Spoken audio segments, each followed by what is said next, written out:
Yeah, because when we look at a monthly and they're like lower, I'm like, oh, how about we put down my mention? Nobody wants me to get in the wrong.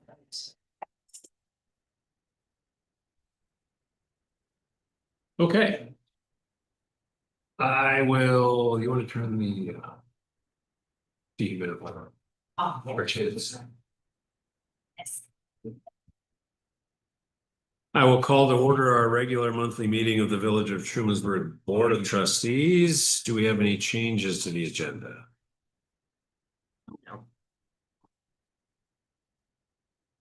Okay. Hearing none, we have our consent agenda, which includes meeting minutes from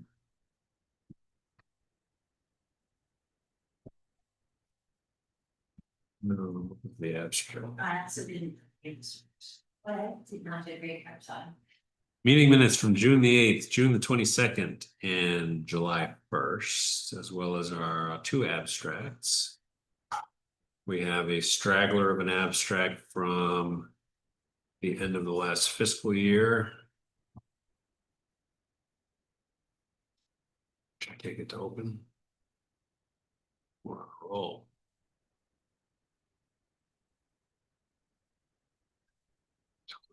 Variable file type. What does that mean? I'm actually in SharePoint. You could table it and I could. That's fine. Yeah, why don't you print it so I can sign it? Okay. We will push the consent agenda for about 10 minutes and move to item number 4, which is our first public comment period. If anyone from the public present would like to say anything about pretty much anything, in person or online, please do so. Sure. Yes, please.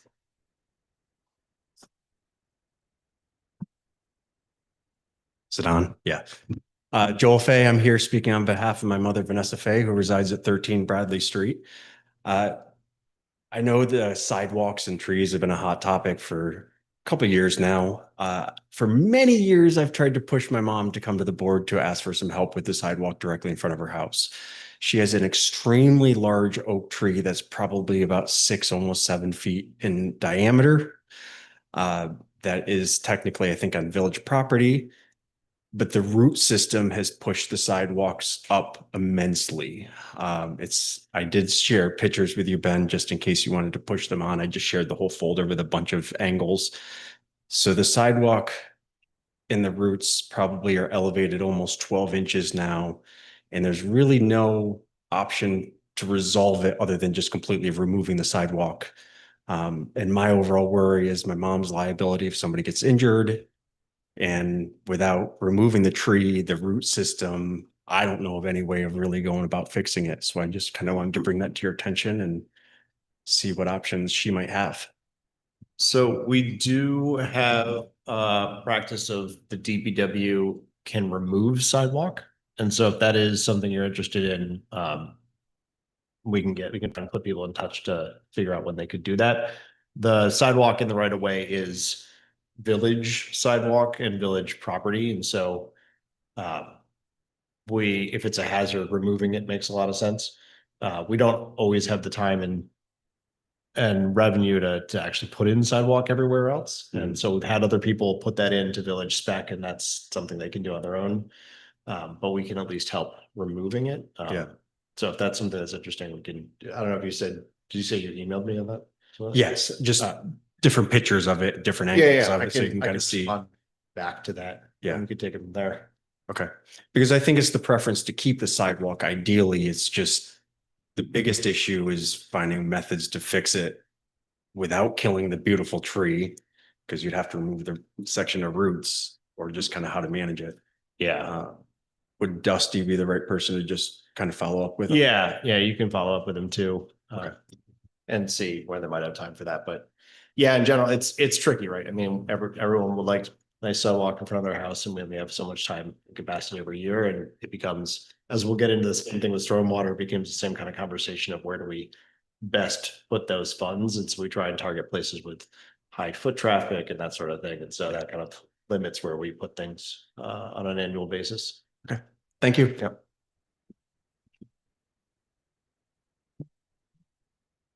Other public comment, if you're online and would like to comment, please use the raise hand feature. I do see our county legislator, Rachel Osland is with us. Rachel, did you have anything you wanted to comment on or chat about?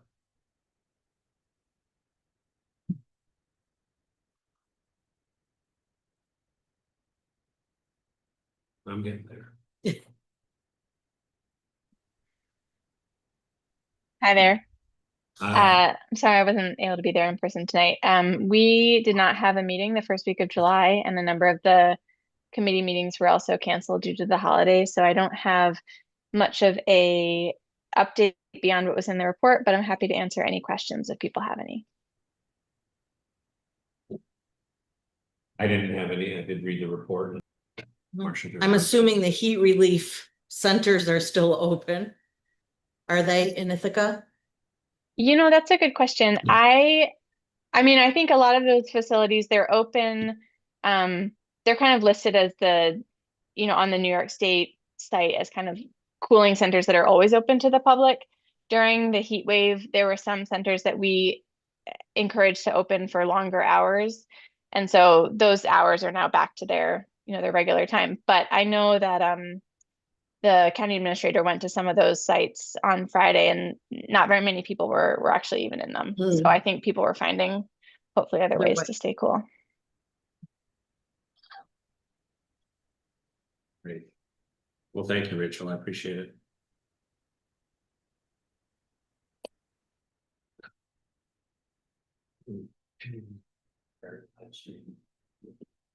Still showing. Oh. I don't know. Let me see if I got the email about it. I didn't get it's streaming to YouTube email. Let me see.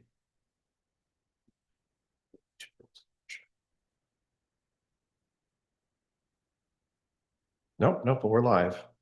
I don't know why I didn't get the email, but it's there. Okay. Well, it's doing live captioning even. Nice. Okay. Any other public comment period? Any other public comment? Public comment period. As we wait for Jessica with the abstracts.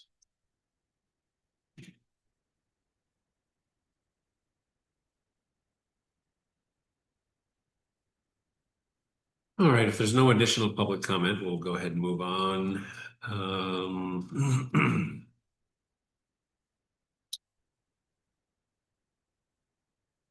Too far out of order. Jessica's gonna walk in momentarily. In terms of reports from this board, do we have need of a second meeting this month?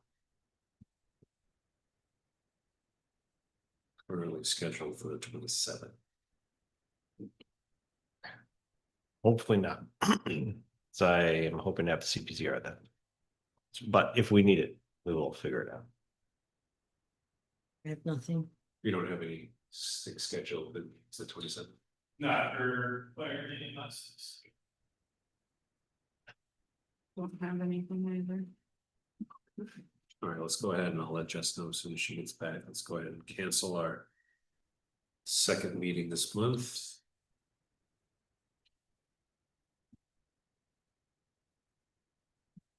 So our next board meeting after tonight will be August 10th. She is.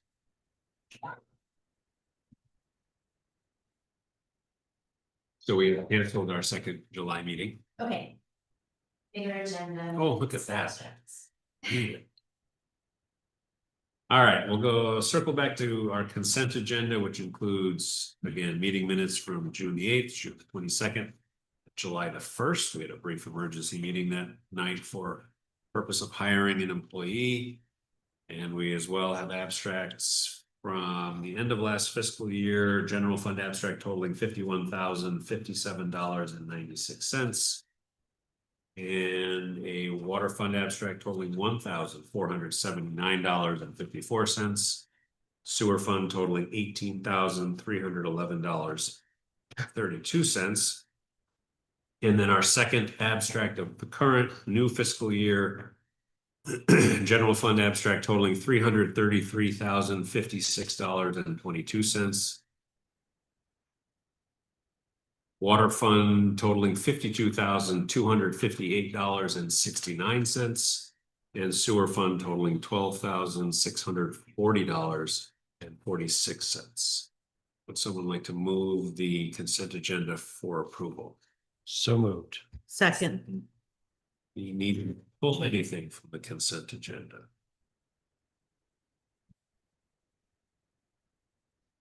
Hearing none, then all in favor of approving the consent agenda as presented, please say aye. aye. Any opposed, any abstentions? Okay. So back to our reports from this board. We've just canceled our second monthly meeting of July.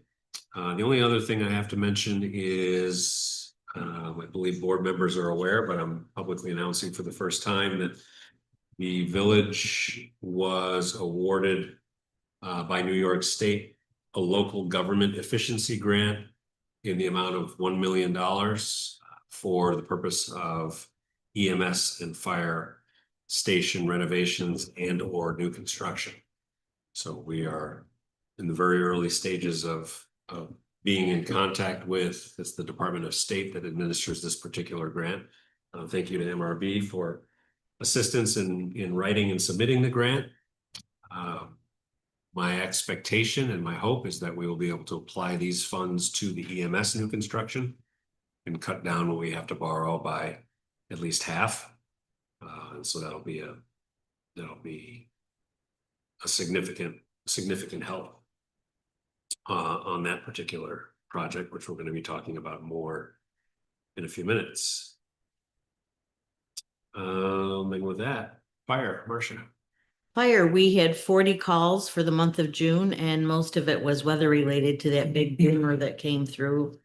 They had actually 8 calls within 30 minutes. And I know one was right across the street from me where a transformer blew and a tree came down and pulled all the lines out of everybody's houses. So they were really busy that day.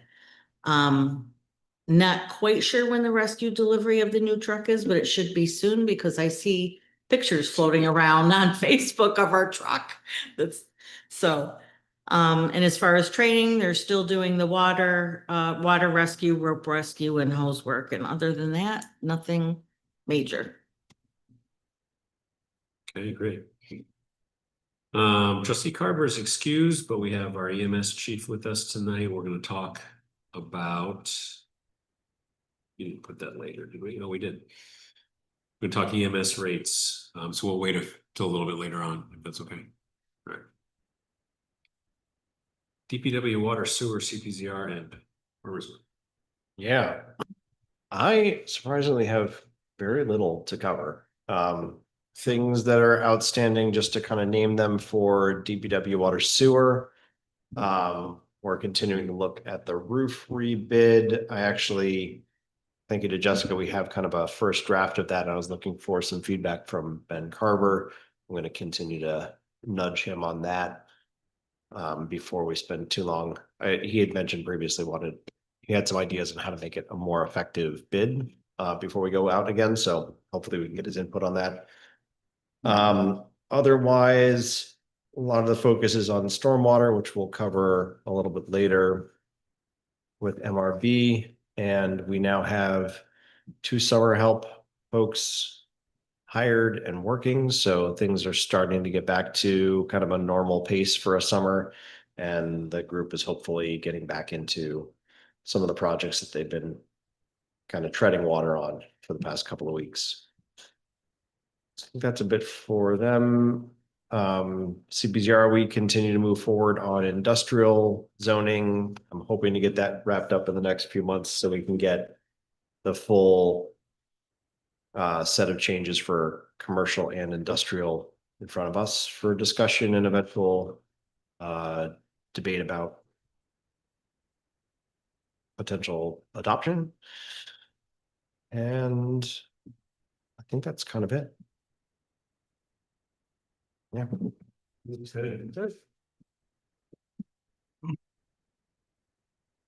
Please, Joanna. Sure. So I'm gonna go back to the May monthly report. So I have May and June. May monthly report, we had 257 calls for service during the month of May. No calls outside of the village.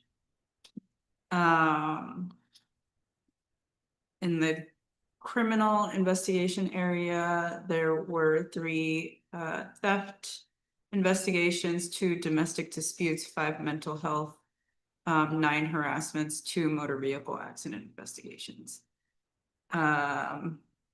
The Trumansburg Police Department did detail for Memorial Day Parade and the duck race and the May Day 5K in May. And then as far as non-criminal investigation, there were 90 property checks, 79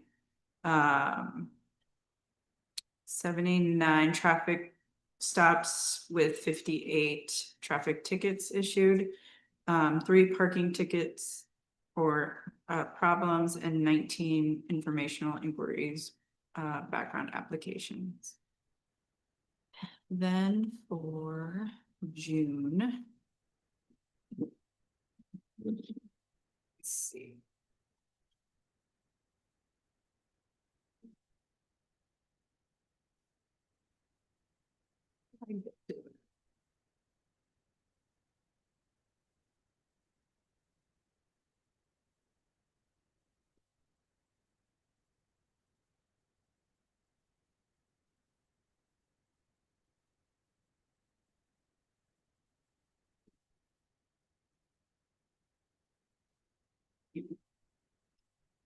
Here we go.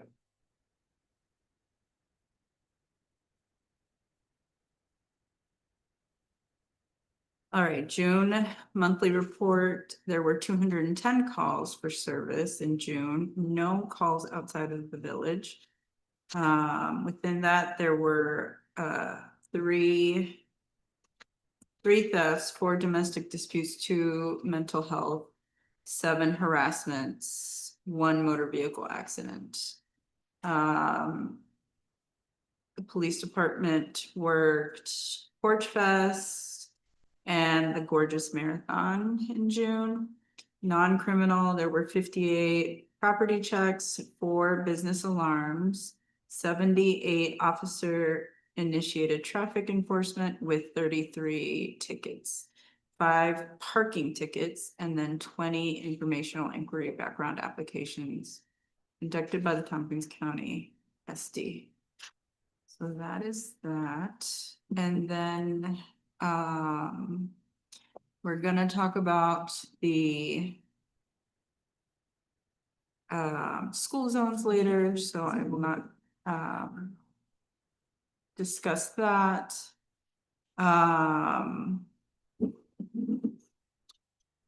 They're getting ready for grassroots this week. There are no parking signs posted in certain people's front yards that are very close to grassroots. And you know, they're just getting ready for the weekend. Yeah,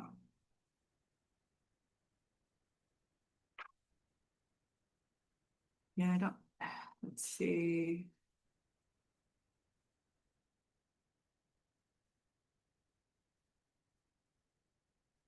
Don't really have a whole lot more to add. Oh, the one thing that we actually did not get informed of.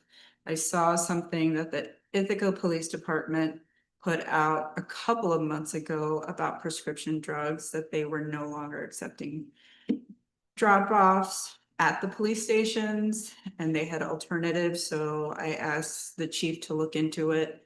And apparently we can no longer accept drugs either, which you have posted in our newsletter. But apparently the company that comes and picks those drugs up to safely dispose of them is going out of business. And right now there is no current vendor that will do the same work. So the way that people can safely dispose of their prescription drugs is to take them to Kinney. Kinney will take your drugs and dispose of them correctly.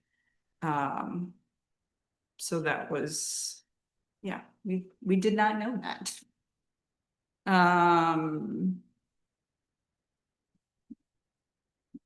I think that's about it. I don't have anything else. Okay.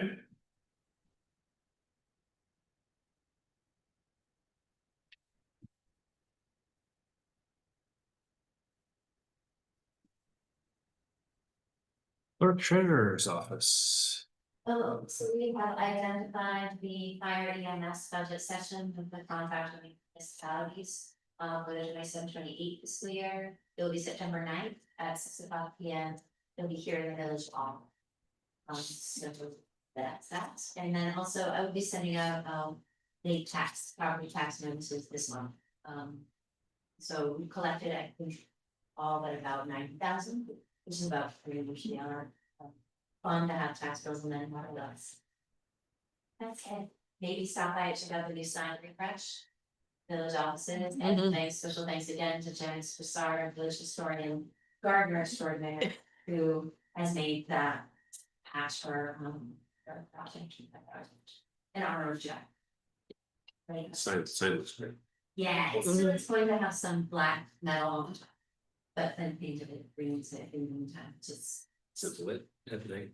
Not yet, we have that option. So, Should. okay. Well, investigate that. I should also then, in case anyone's listening, thanks to Alan and Marilyn Vogel, Marilyn painted gameplay.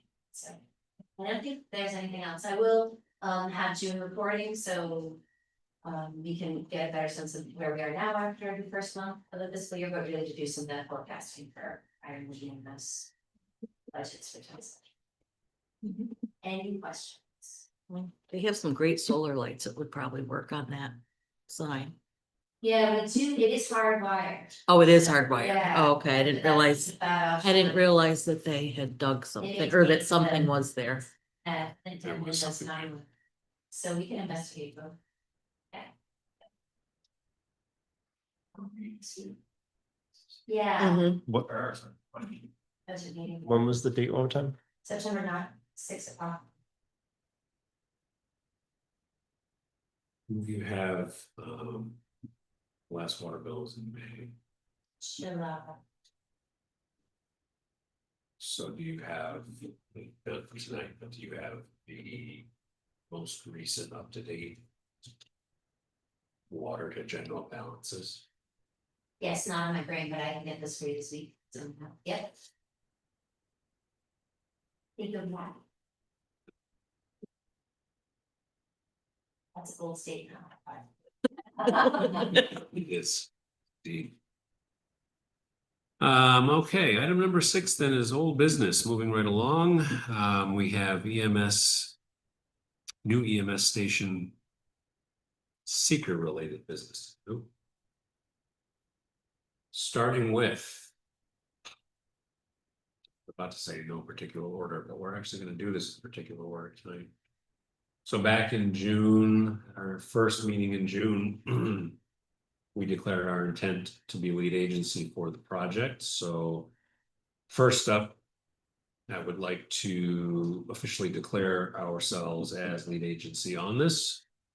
I will share this. You all don't need to see all of my emails. That's for sure.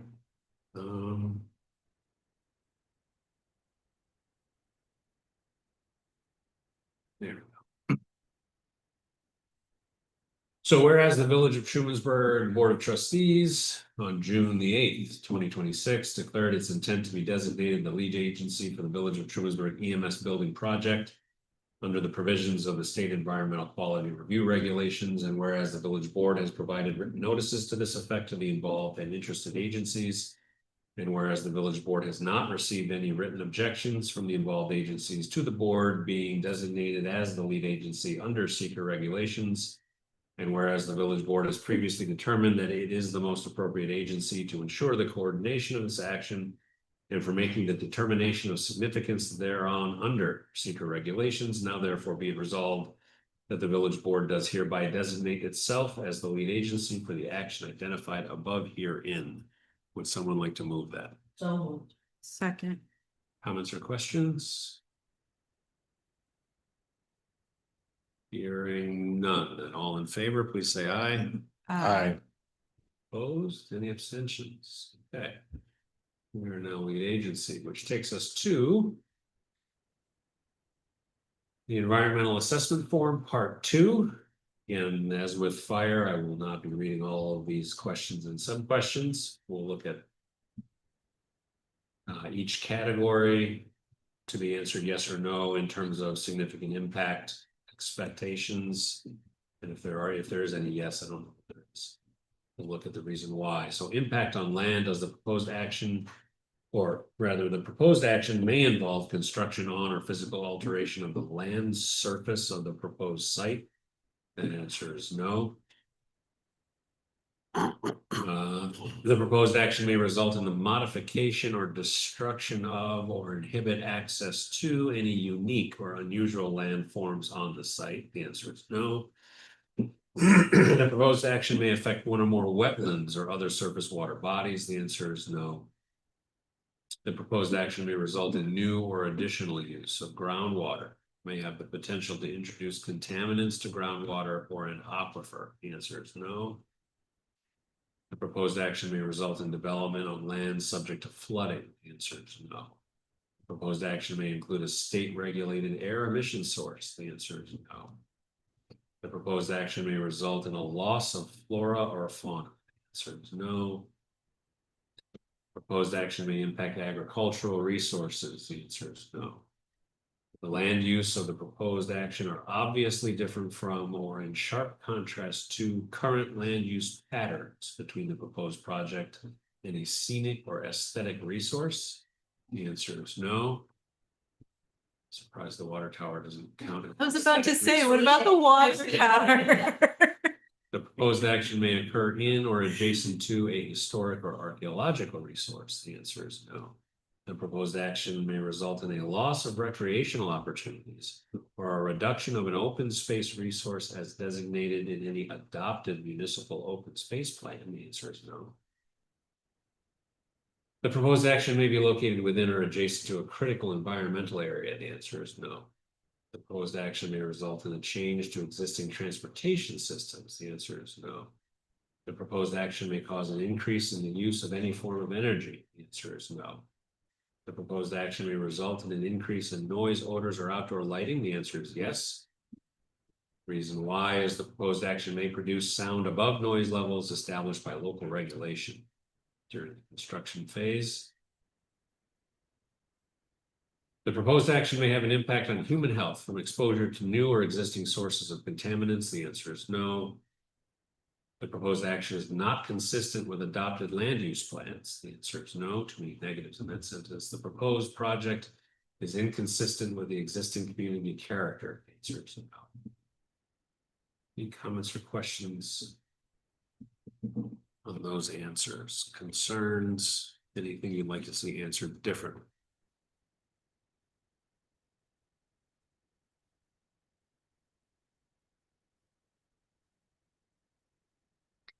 Hearing none. Seeker EAF Part 3 then summarizes Part 2 and will lead to a resolution for us to consider. Reading the findings of Part 3, the Village of Trumansburg Board of Trustees has reviewed and accepted Part 1 of the full EAF. The Village Board completed a coordinated review under the state environmental quality review regulations and received no objections to being designated lead agency. The village board in a separate resolution designated the village board as lead agency. And as lead agency for this action under the provisions of Part 617 of the seeker regulations has evaluated the impacts likely to result from the proposed action. Based upon this evaluation and the village board's review of the full EAF Part 2 and Part 3, the village board in a separate resolution, which we're about to consider, has determined the proposed action will not likely result in a significant adverse impact upon the environment, and then a negative declaration is issued. So said resolution states. Find it. Whereas the Village of Trumansburg Board of Trustees has determined the above referenced action to be an unlisted action pursuant to Part 617 of the State Environmental Quality Review Regulations, and whereas the Village Board has reviewed and accepted the completed full environmental assessment forms Part 1, 2, and 3, including the supporting information on the action prepared by the MRB group, and whereas the Village Board has completed the coordinated review and public comment period provided for under the seeker regulations, and whereas the village board has designated itself as lead agency under the seeker regulations for making the determination of significance upon said action in a separate resolution at the July 13, 2026 meeting, and whereas the village board has given consideration to the criteria for determining significance as set forth in section 617.7C1 of the seeker regulations, and the information contained in full environmental assessment forms Part 1, 2, and 3. Now therefore be it resolved that said action will not result in any significant adverse environmental impacts based on the review of the full environmental assessment form. And be it finally resolved that the village board does hereby make a determination of non-significance on said action. The mayor is hereby authorized to sign the full environmental assessment form Part 3, the negative declaration, as evidence of the village board determination of environmental non-significance. Someone like to move that? Oh. Second. Comments or questions?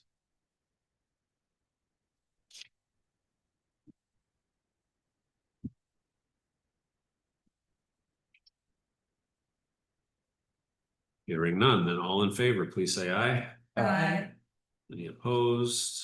Any abstentions? Okay. I would like at some point, we discussed briefly previously, to think about when, and Matt, you might have an opinion on this. When might be a good time to have a public informational session on both the fire and EMS projects? Is that after we've gotten renderings probably? Do you have a sense of when? I would say we're probably at least a few months out. Sometime this fall, maybe? I think fall would probably be a good time, you know, we're hitting the ground running on both projects, we're getting our team of consultants together. Gonna be site plan development that's gonna need to be coordinated, utilities that get coordinated. The architects are gonna have to develop plans of the size of the spaces and what the space will look like specifically, or more specifically EMS, and how that fits onto that parcel, so. I wouldn't be in a rush to jump to that public informational meeting until we've got things ready that we're ready to present, and, you know, the stakeholders have time to review and provide feedback on that. So I would say fall, sometime this end of this year. Is there a way to, I don't want to monkey with the timeline too much, but is there a way to have a public informational session sometime in between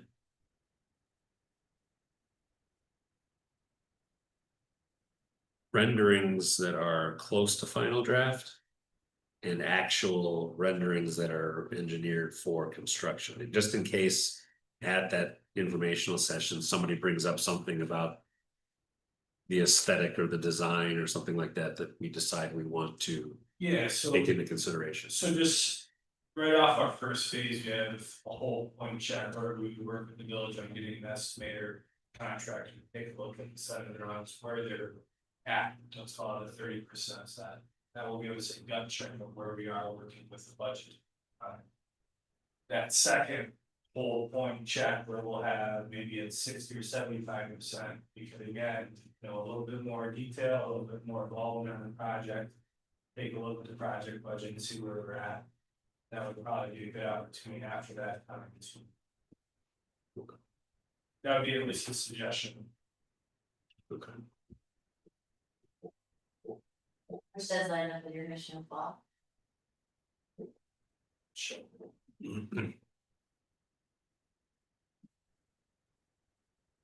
Okay, good.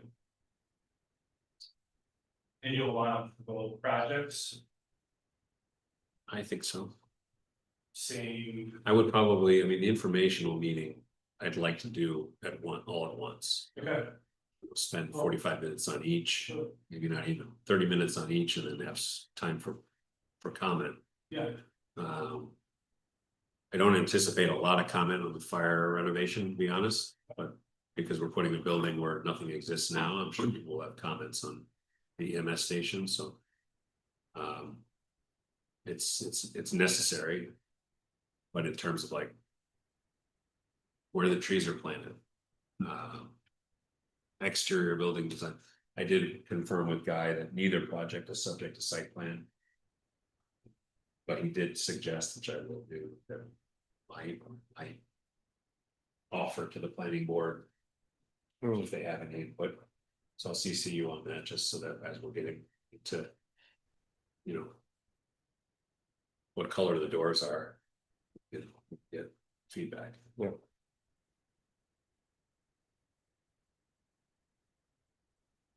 Okay, good. Next item of old business is the real reason that's here.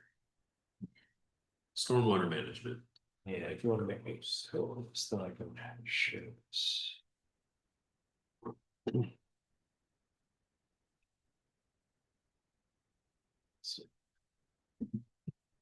Also gonna be like, but we'll Chasing the shadows. We'll do this.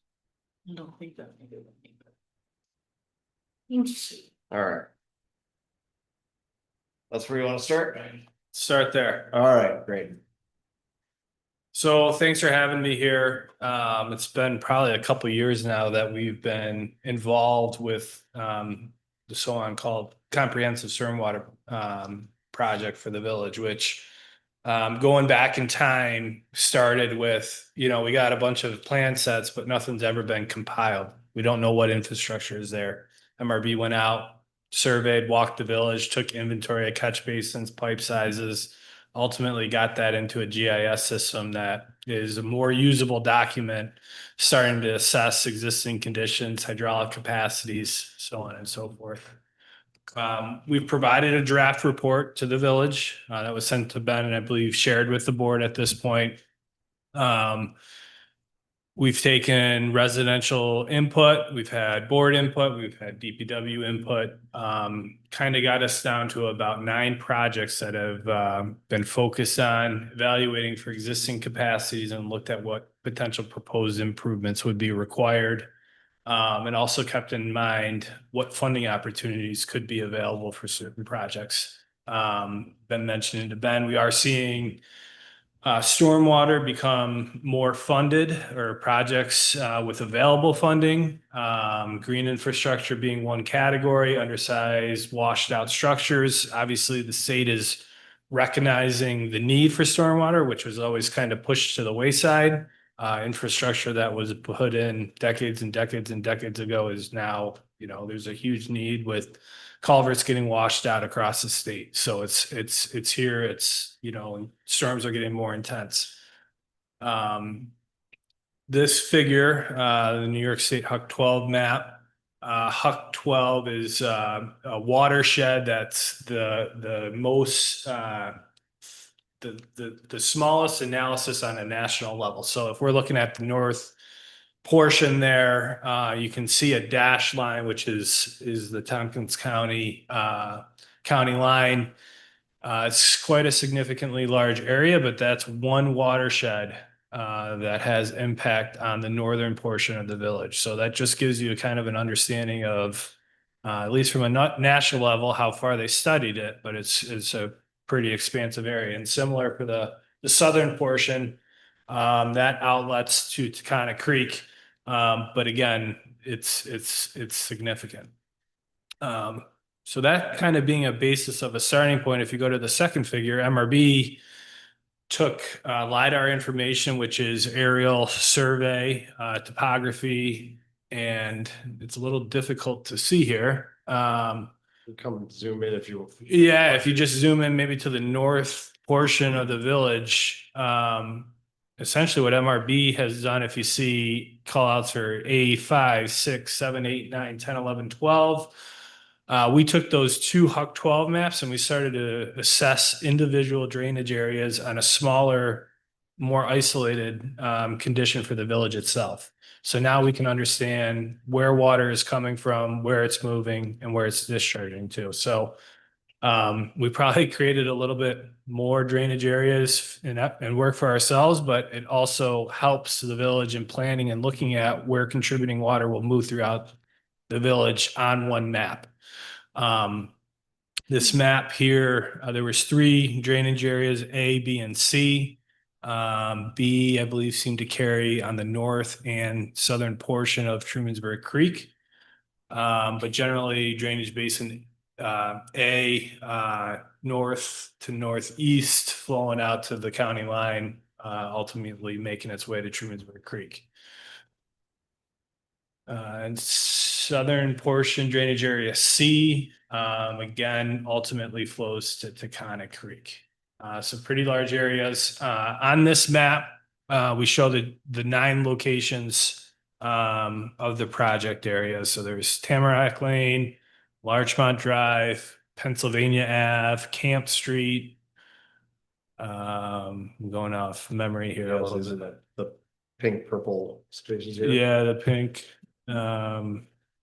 There's East Seneca Road, Prospect Street, I think McAllen Street,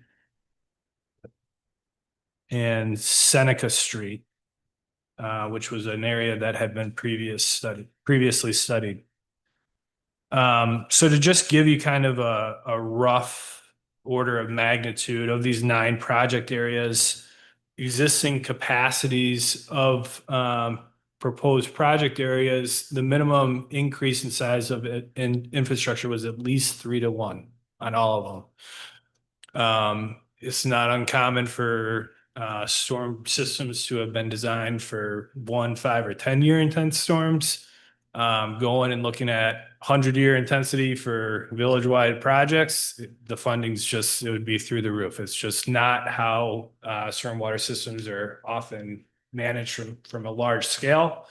So the proposed improvements at least looked at a 25-year storm intensity that we would be able to pass. So that is kind of that design metric. There are projects that could have greater capacity than that, but at a minimum, we drew the line in the sand and said at least 25-year. So I thought that was important. And then ultimately, we worked to prioritize and create a ranking system for the projects to try to define a little bit of a metric for it. Those categories were flood severity, property impact, green impact, and stormwater infrastructure. There's a little bit of descriptions in each below for what those categories cover. Each category was given 25 points. We didn't try to weigh it. We tried to be fair in terms of evaluating the project, and ultimately where projects could incorporate green infrastructure, such as a retention area that's, a Camp Street project or an alternative, or constructing roadside drainage swales rather than a piped network for allowing ground infiltration and holding back some water. Felt that could provide more points to the project, knowing that the grant dollars are out there, which may help the village get the projects done, right? Ultimately, I think the goal here is recognizing some need. There are areas that could certainly use some improvements, and how does the village best manage those projects and get them done in the most cost-effective way?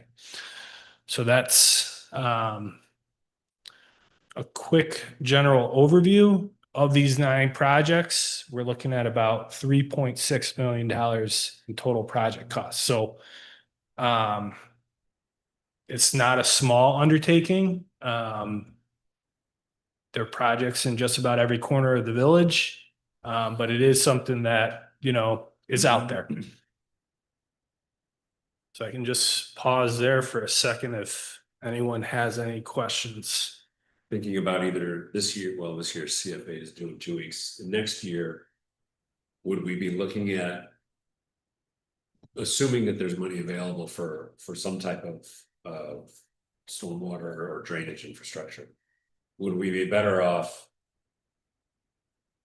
targeting a couple of spots and submitting a grant specifically for that with a lot of detail, or would we be better off applying kind of on a across the board basis, and then if we get awarded something, then we prioritize how we spend? I would say focus on a project, 1 or 2 projects, and try to go after that with more detail. That would be my suggestion. You can ultimately take on a comprehensive report and apply for that. But we've had success in terms of looking and focus that and individual projects, highlighting those needs, documenting the conditions with pictures and everything else that we've been working with the village on, and try to take one priority off the list at a time and assess the improvements. One of the things I'm also going to talk with DPW about tomorrow is which of these feel like potentially in the wheelhouse of something we might do in-house versus grant funding. Obviously, they're not cheap, even if we do them in-house, but I imagine some of the cost comes down because that labor is already included. And so that might be also a way to think through. There's going to be some of these that just are not possible in-house, and we can focus there on the grant side as well. Okay. The other thing to keep in mind is, we've done our best in terms of listening to, areas of concern and projects out there, and it's been worked on down to 9 projects. There certainly could be other needs throughout the village. It may not just be a end all be all done report. There may be future revisions. We may have to add to it. Obviously, certain things change over time, and just want to make that mention. So a couple next items that MRB owes the village as part of the scope of services here is stormwater ordinance. There really isn't not too much there, an existing ordinance for the village. We're working on a draft of that ordinance that would come to the board, come to the village attorney if desired, for review, comment, feedback that would ultimately have to be adopted, and that would provide some framework. Give the village, something to hold folks to and hold new developments to. The other side of that is also design development details. So if there is a development or if there's improvements made throughout the village, DPW has a go-to detail and spec that they can use to implement a new catch basin or a size of pipe. The village may say any new stormwater may not have less than an 18-inch pipe. That's just an example and not, an actual real example, but Let's do it simple. Appreciate it. those are a couple items and documents that will ultimately get incorporated into this draft report that could be finalized after things are adopted.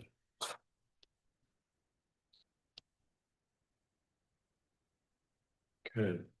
One of the questions, I know I shared this out with the board beforehand, but if there was any feedback now or in the future, in the near term over email on, looking at these projects, do they reflect what you're aware of in your neck of the woods or the people you talk to? I think I appreciate that we've scored these and we have some sense of impact and prioritization that's not just kind of going off of our feel or whoever yells the loudest at us, but I do want to make sure that at least the set of ones that we're looking at feel like they're kind of encompassing all the major hotspots that we're aware of. So that would be one place I'd be particularly interested in hearing more input and feedback on. The rest of it, if there's anything else in the document, obviously please say something. There's a couple of just small like details that I've already noted and sent along as well, so. That's where my thought is at, but I like that we're moving towards something that. Is based in data, gives us a sense of where to focus our attention, gives a sense of the DPW where to focus. I'd love to, as we keep moving forward on this. You know. Have this be something that's maybe even on the website where it's, here's our order, we're gonna try and attack number 1 or 2 first, or we're going after grants for 2, so we're gonna work on 3 next, whatever that might be, so that we can give people a sense that. We're moving forward, we have a plan, we're attacking this one by one. Most of those targets are the ones that we hear the biggest complaints about, are the ones that are on the priority list, so I think that's good. I think so too, and I think it's largely thanks to everyone putting in those reports and sending us emails and videos and And- photos over time.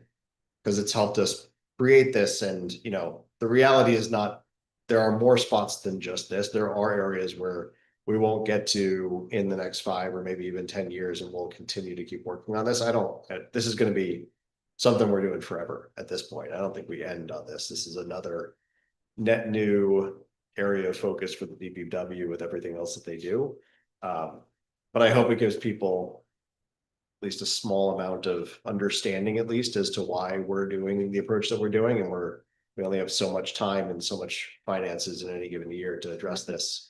But we're gonna use that to the best of our ability. Should we, which means you, and be working with DOT early to get piping and culvert upsized when they repave Main Street in the spring of 28. So that regardless of how the projects break down or in what order the funding comes, there's more capacity for us to push water into. So my goal, and touching on another project, DOT, we're working with them on the sidewalk project. It's taking some time to get feedback and open up this next final design phase where we're gonna get into the details and really update some drawings. Behind the sidewalk project is paving of Main Street from over to Ulysses. And I think it would be a very good time to engage DOT and ask them to tell us what the capacity of their stormwater system is. Also, it could be an opportunity for improvements at the school district to redirect stormwater if it's impacting areas throughout the village. I know Lake Street gets a lot of water in that area. And even furthermore, if the village has culverts or water that need to be replaced that go across DOT, maybe it's an opportunity to do it as part of a broader picture. So I think it's certainly an item in the back of my mind to keep on with DOT. I think it's a great opportunity, and maybe they can facilitate and help out, specifically if their stormwater system is undersized. Do we have enough information at this point to know whether we, which means you, think that their stormwater system is undersized? Their drawings are old, so. So they're probably We- undersized. Yeah, So we would, we could start to get into it a little bit further. I think if we knew what was coming from the school district from that property, we would be able to understand that's a big area. And then we can start to look at other sections along Main Street. So certainly something on our radar.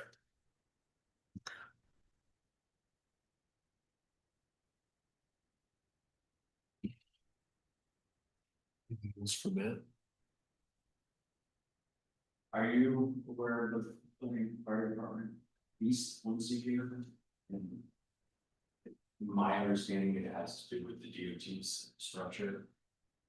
So we spoke with Dusty on the tank site, so we have some general understanding of some impacts there, as well as the need to every 5 to 10 years drain the tank with a hydrant. So He's actually talking about at the fire hall. yeah, so the transition, I have not yet heard that, but we're also getting to the point that we're having the kickoff calls where this is the time to bring information up to us for us to evaluate. So thank you. not aware of it. Is it around back or? That's right. There's two pieces that cause it. But one is DOT drain right in parking lot, road use. that Okay. just doesn't have capacity. Okay. Then there's a code that doesn't have capacity. Okay. Truly, at least once a year, the parking lot floods it. But thankfully, it's doesn't do it, just that. Yeah. Versus that. There you go. There. It's issue. So, there's means you can go out and televise culverts and see what the condition is. So.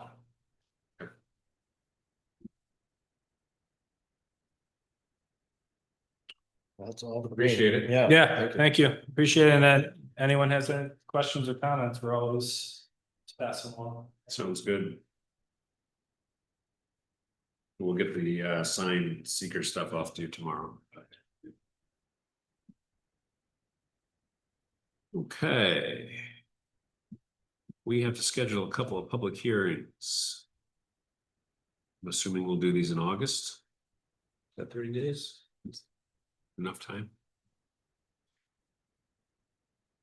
So we will consider introduced this evening 2 draft local laws for consideration. First is, as discussed previously, amending our local motor vehicle and traffic law. I think it's your email, yeah. Mostly because I just shared the stormwater management plan with everyone again.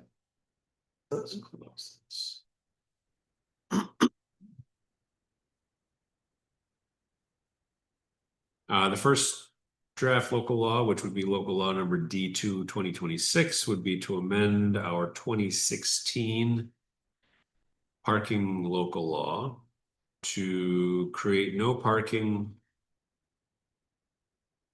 on the south side of Wig Street between Schoolhouse Lane and Truman Street on school days from 7:30 a.m. to 3:30 p.m.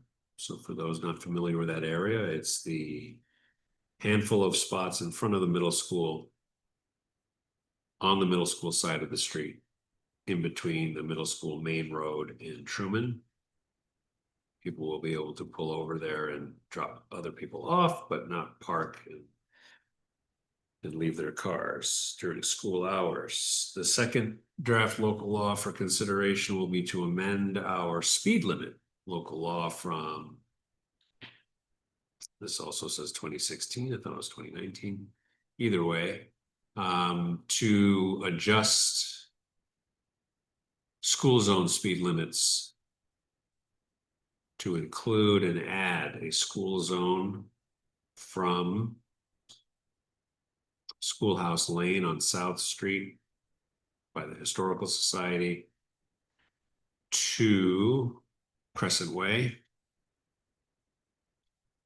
extending the school zone speed limit on Wig Street all the way up to South Street, and adding school zone speed limit on Truman Street.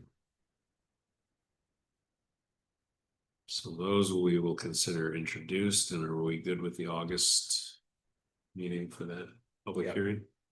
Be great.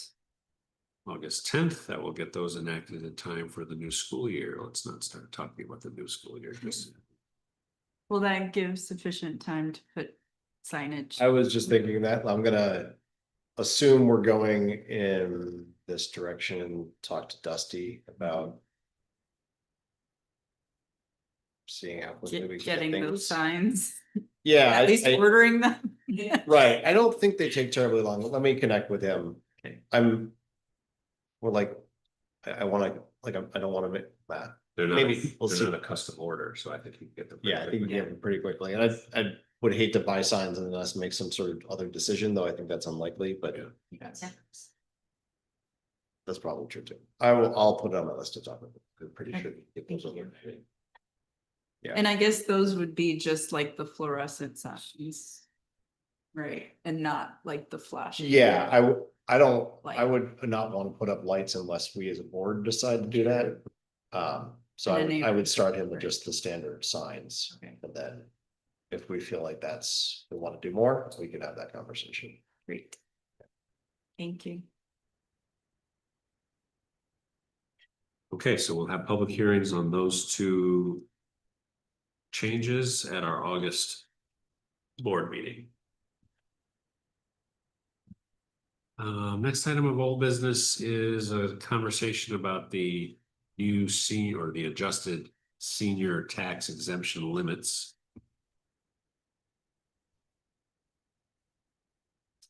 Which I'm looking for. Is that fair? I just put new materials in, it was in an email, I think. Yeah, there's an email, Jay, the extra information you want. Yes. There was an email. and they I did not. say- I can maybe It was just, 23 residents that had that. yeah, so I'll just to read that in that we. Well, thank you, Jessica, for reaching out to the county assessment, and their answer was 29 property owners received the senior exemption. For tax purposes on the 2025 assessment roll. Oh, sorry, I'm looking at the wrong email.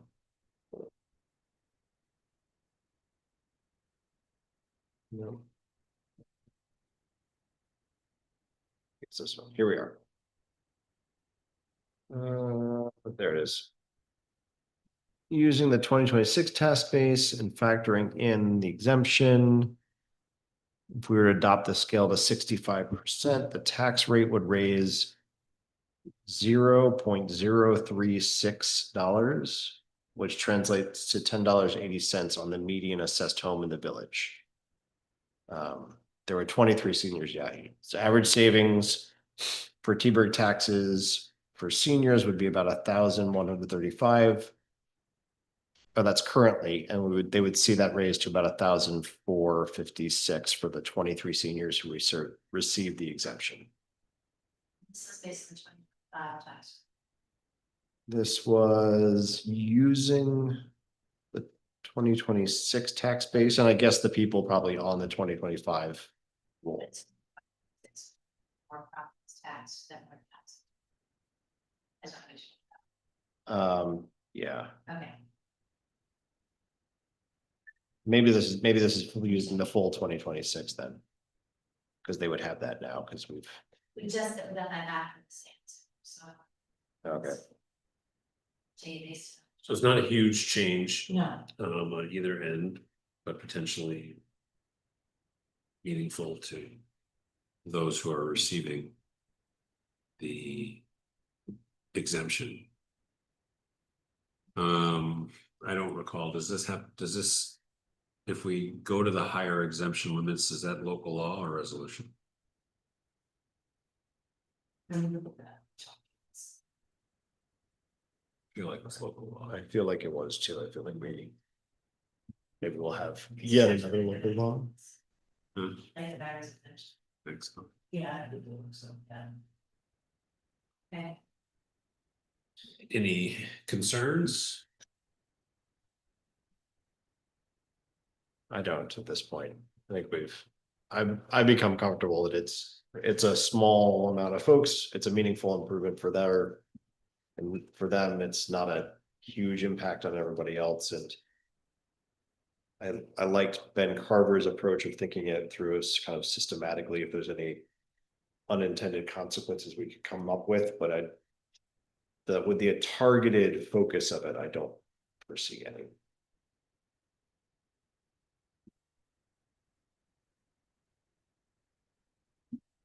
Okay, what was the last exemption we adopted? Was it the veterans one?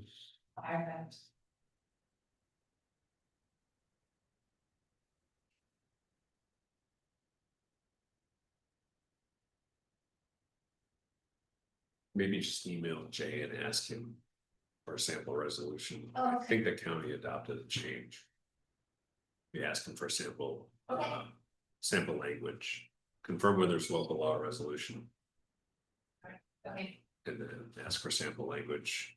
If it's local law, we can introduce it next month. Adopt in September. None of this will take effect till next July, I don't think. right. So there's no rush, but we can keep the ball rolling.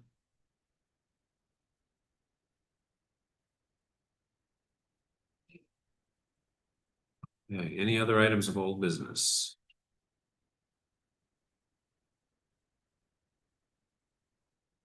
I'm gonna switch around our order here, just because Joel's been waiting patiently. For new business, let's look at. I'm gonna switch A and B, so let's have a conversation now about, if you're ready, Joel, about EMS rates. Yeah. Hopefully everyone's had a chance to look at what is being suggested. But if you want to walk us through it, Joel, I think that'll be helpful. Absolutely.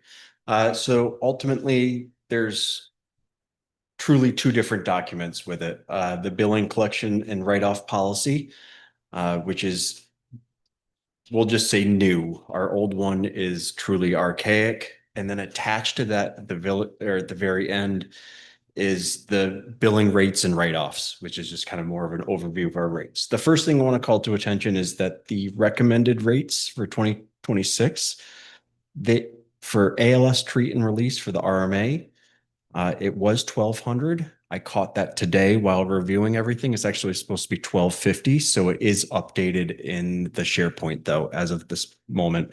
But I just did want to mention that was a recent change. So the billing and collection and write-off policy is a requirement for us to have both state and federally.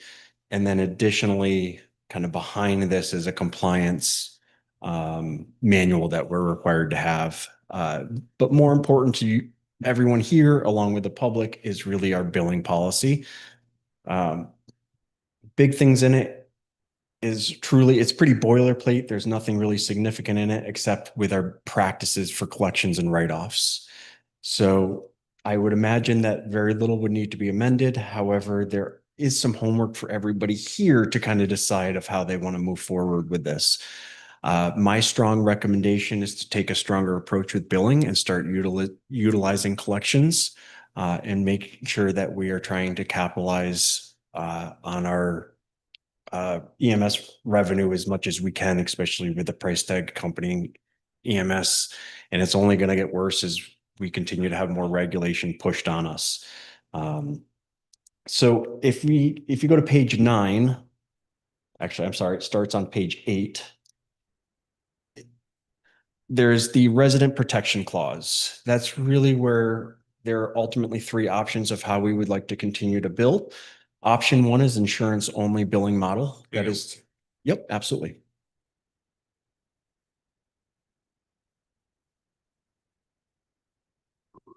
Wait, to update. So that's Document not on there. all I'm seeing is the actual rates. Yeah, that's all. Yeah.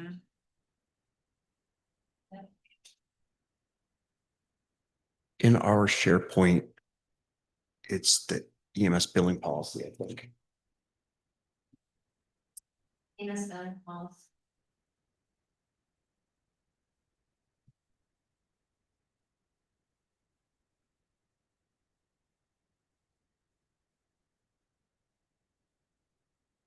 Okay, You got it? yeah. Make it in the meeting folder. While you're doing that, I can go over the rates since you have that up, right? So the rate changes, again, pretty standard to kind of reevaluate our rates. The biggest difference is now we have a new billing company that's made a tremendous difference in our revenue. So they also had some recommendations to kind of help us align with low-hanging fruit from insurance companies. So part of that is in this equation. The most significant change, we'll just start at the top. BLS treat and release, currently we're billing $75. These are patients that we render care for, and we do not end up transporting. It's at a basic life support level. Our most common ones are people that might have fallen, that had a full assessment. Maybe we put some bandages on and then we go on our way. Bringing that up to $250, I thought was a reasonable area for us. The recommendation, though, when we start looking at national standards and a lot of the state standards, is that treat and release should actually match our BLS non-emergency transport rate. which would be the $1,150. I was not comfortable making that jump all at once personally. I think that's a heavy lift, especially when we have aging population and a good chunk of our call volume is public assist, and we are a public service. We're not for profit. So my recommendation is $250 for that. ALS treat and release, bringing that up, same philosophy. That should actually match the ALS transport non-emergency rate. These are the same circumstances where we're not taking somebody to the hospital, but we're rendering care at an ALS level. To give you an idea of just the costs of our cardiac monitors are being used on these, our paramedic expertise are being used on all of these. And a lot of IV equipment, medications, oxygen. So there's, for an ALS treat and release, we're putting a lot of money into these individuals as well. And so that one I have a much easier time charging the recommended rate for, just because of the expense for us. Another example of this, if we go to a cardiac arrest and we make attempts to resuscitate the patient and we are unsuccessful, we actually put in about $4,600 in equipment to try to save that person's life, and we're going to bill it at $1,200 to, so it's just kind of helps bridge that gap a little bit. The BLS non-emergency, this is a classification that really is not used very often. It is primarily meant for non-emergency transports, like from the hospital to a nursing home, things of that nature. However, there are rare occasions where somebody might call for a stub toe, and the way dispatch puts it out and insurance codes it, it would be a non-emergency. But I would say we probably have less than 10 of those a year. The BLS, and so having that match our emergency rate is, again, the recommendation. The rest of the changes, mileage, we are on the high end when we look at state and local average. Well, locally, or I'm sorry, regionally, we're pretty par. On the state, we're pretty high. So I didn't feel like we should be raising that, especially looking at our fuel budget line. We're not going over on that, so I just didn't feel that need. The MVA surcharge, bringing that up, that is the maximum that most private insurance companies, private auto insurance companies rather, will pay out for motor vehicle accidents. And that's an amount of whether we transport or not. We can collect on that, even if there's truly no patients. Just by us showing up on scene, we're at times able to collect that. ALS intercepts really isn't applicable. I built that in there more for the future. ALS intercepts are scenarios where if Hector Valois Volunteer Ambulance, they staff only EMTs. If they needed a paramedic, they'd call us. Our paramedics would get on their ambulance and continue to the hospital with them. By federal law, the only person that's allowed to bill is the transporting agency. So we cannot bill for that patient or for that call. This is more if we were to develop a contract with Hector to offer that service, or for Bangs or any other surrounding agency. That's the average right now. So again, it's not something that we certainly don't use, but it might be in the future. So I figured we've had it in the past, might as well keep it in there. But all of these increases are truly driven by two factors, just averages, in addition to our insurance, or I'm sorry, our billing company telling us kind of what the average reimbursement payouts that they're seeing, because they have many different agencies they bill for. And so, for example, Blue Cross, they know for a BLS emergency what their maximum payout would be, and making sure that we're not underbilling, that we're not losing out on that low hanging fruit. And so it's kind of getting us up to those averages so we can collect on that. I will say non-emergent ALS transport. Are these interfacility basically? That's the intended purpose again. However, if there was, very rarely you might see an omega level call, which is the lowest priority. Truly, if I called 911 for a stub toe and it turned out to be really bad and the paramedic gave me pain management, because of the way that gets coded by insurance and the way it was dispatched, that could be classified as a non-emergency. However, its intended purpose is for interfacility transports. I thought the interfacility reimbursement rates were higher. If we were to get into that world and evaluate it, they certainly would be. What I think the payouts are higher. So the negotiated payouts are higher. So if we're billing $2,000 for the total transport, if that was a 911 activation, we might get $800. If it was an interfacility transport with the same criteria, we'd get full payment. That's the big difference. And then what you may be thinking of are the specialty care transports. That's when we start getting into much higher brackets. But if we're going to start doing transports, I think we'd probably amend this past that for sure to meet those needs. The big piece when I was looking at that, what I don't want to do is raise the rates for those non-emergency transports and have that end up falling on our residents, on self-pay residents to footing that price tag for 3 calls a year, let's say. I just didn't think it was worthwhile. Okay. Any questions on the rate changes?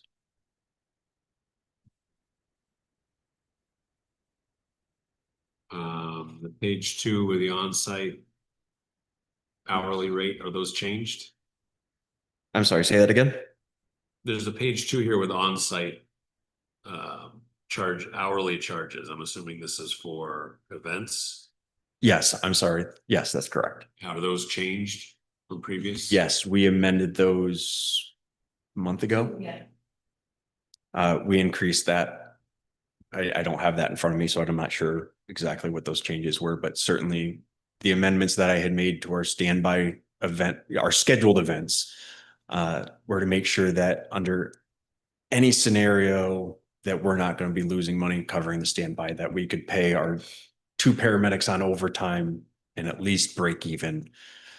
I didn't want us in this situation that we're trying to cover an event and losing money covering a public event, for sure.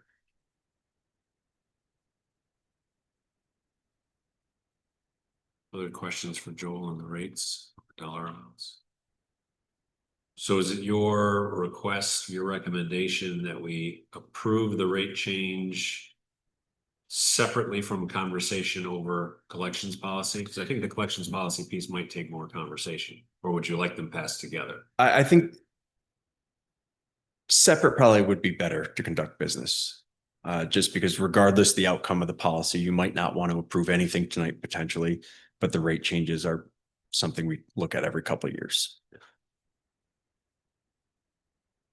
And have you shared these rates or had any of these conversations with the towns? Only one that I have spoken with so far is Covert, and they've made these changes. They've adopted this. I think actually there's some subtle differences. There's been some updates in the version I'm giving you that will be proposed to them in the next few months, but they have approved the prior rendition of this.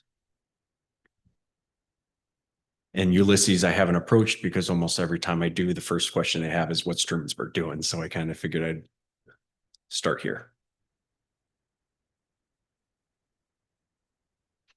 Thoughts, comments? Looks good to me.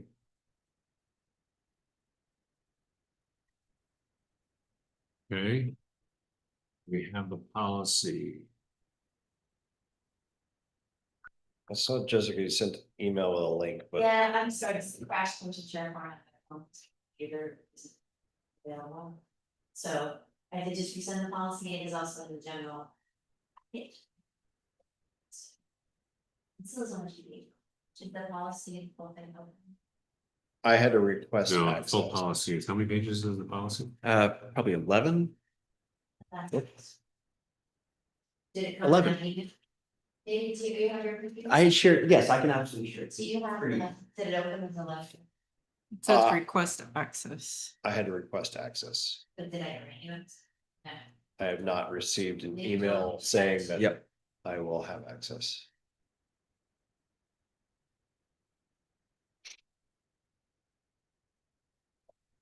But no. See you, Matt. I'll Thanks, touch base Matt. with you tomorrow. Yes. Thank you. Thank you. Just for those who haven't said it. Right on, thanks, Matt. I still don't, you know, confident that I have. Yeah, What's the best way, just, I think just share it. is Just there a single email for everybody here? trustees, but I don't know if that's my personal, so just send it. It will take just about the same. actually.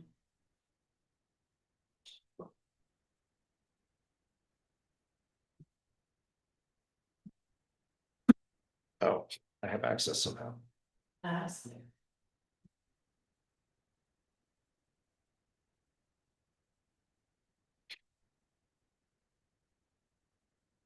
Sent. Okay.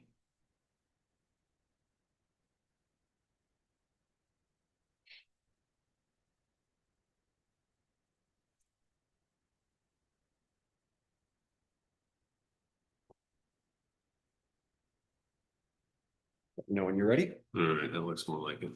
Share it now. Yes. Yep.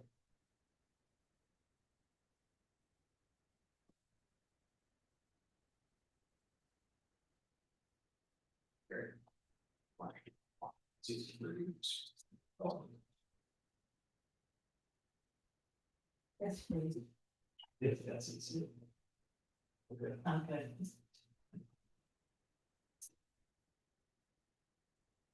So I'm glad, I guess I'm glad I get to restart because probably I shouldn't jump to the section that I was gonna, so. A lot of this, again, is pretty standard. There's nothing significant in it.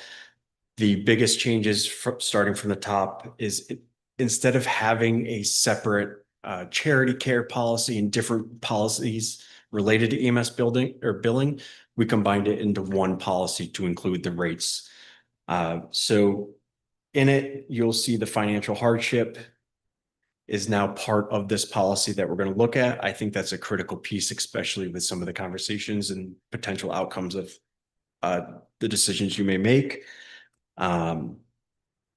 It outlines patient responsibility, what they're responsible for, and the primary purpose of this not only is transparency, but it gives our billing company regulations to follow from us so they can act on our behalf better than just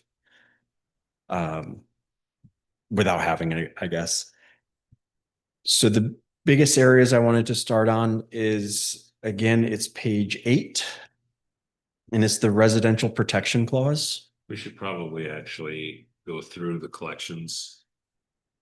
Just on page 5, if you want to start there, Okay, just so that everyone has a sense of what where we are now. we're talking about doing Okay. potentially. So for collections process, as it sits right now with our current practices, the only people that we will send to collections are individuals that will receive an insurance reimbursement directly to them, and they cash that check instead of handing it over to the village or the appropriate municipality. That thankfully has significantly reduced. Probably about a year ago, New York State passed the Direct Pay Act. So now insurance companies aren't supposed to be doing that. So the instance is far lower, but occasionally still does happen. And the only other practice where we will send somebody for sure to collections are DWI motor vehicle accidents, because insurance does not typically, your auto insurance does not cover all DWI crashes. So those are other times that we will send an individual to collections. Other than that, everything is written off. I probably should have actually collected the amounts to put them in front of you. In a given year, the village of Trumansburg probably bills, I'm going to say $800,000 is what we bill out. What we get back is far less than that. The major components is just negotiated rates, so we never get what we actually bill out for. But a big piece is we're missing out on collections. Changing those practices, what I can tell you, should increase the revenue by about, I think it was it was 11 to 17% from the numbers that I looked at, and that's just going back the past 2 years. The difficulty that I have at really giving you hard numbers is the fact that we just made a big change, changing billing companies. that has made such a significant change in our revenue that I have a hard time equating to what the impact of changing our collections policy would ultimately be. But yeah, so as of right now, our collections practices are very minimal. I think currently we have about $4,000 in outstanding collections. That's unbilled. What do you mean? That's in collections, and that's not counting whatever might still. Yes, that's correct. And whatever might be in there from MedX's time. I don't have that data available. So it's just truly the past year and a half's data. Any other questions on just the collections policy? So what's being proposed then is, Right now, basically, we don't collect. Yeah. For all intents and purposes, we don't collect. but further conversation on this point, I feel like should wait until we do the resident clause, because that's really going to determine the verbiage and the outcome of the collection process.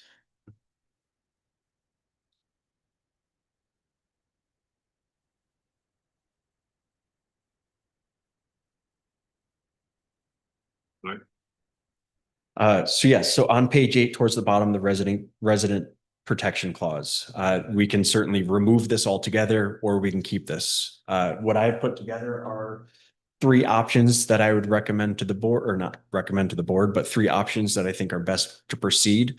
All of these have been verified as legal. That's what kind of the biggest holdup to this project was, is making sure that however we want to proceed in the recommendations I'm giving you are lawful, that we're not discriminate against any population.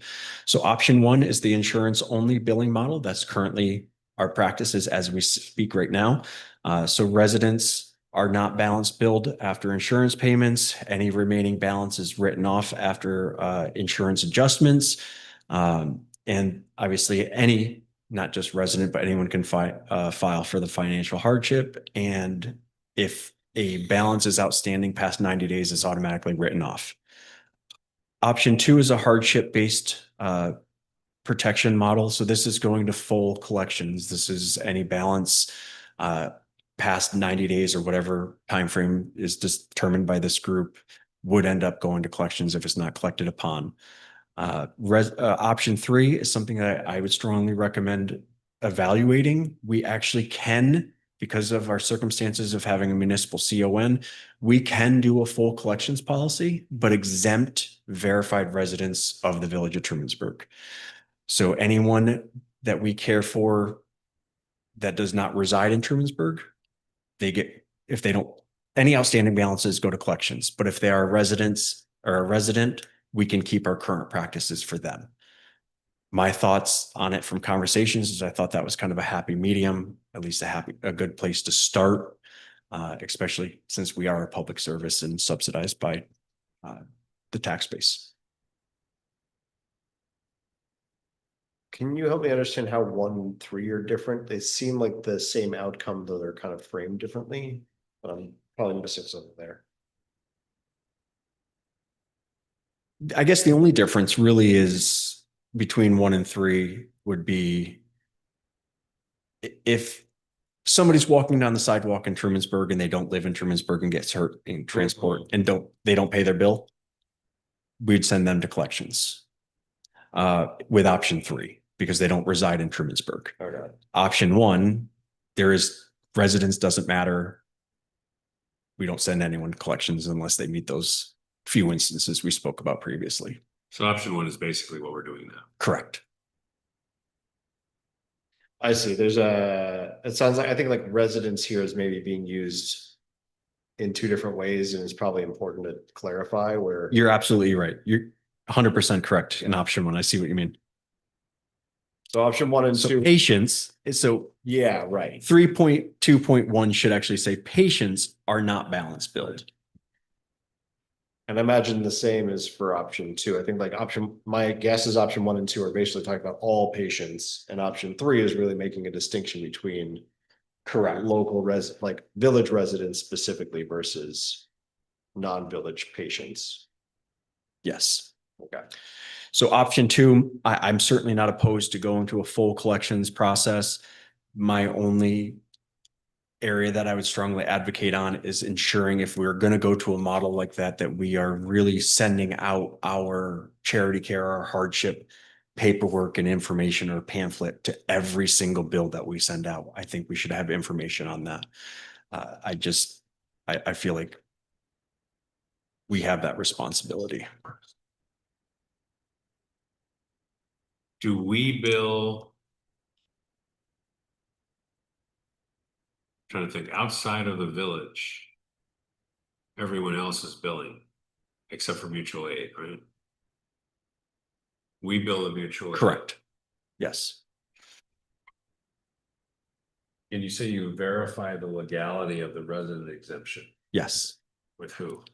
It's been verified with Brad Pinsky. Additionally, I have a lot of literature on it that was given to me by the insurance companies, or I'm sorry, our billing company. And it's pretty apparent just because we are a municipal service, it allows us, and because we're funded by tax base.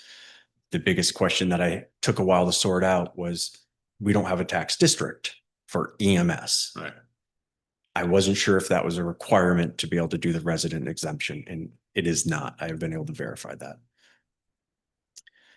So to follow on, I think the implication of what you're asking, Roden, is that in the scheme of everyone that is served by EMS, by our EMS, we could exempt our village residents. And then we don't actually bill at all anyone in our towns that we contract with, because that's on them. Correct. So it's really just those mutual aids outside of the contracting towns that we would go to collections with, if we were to pick option 3. Yep. And that again is at the discretion. Actually, I think that would be outside of the discretion because they're not paying taxes. Right. So that's correct. Yes.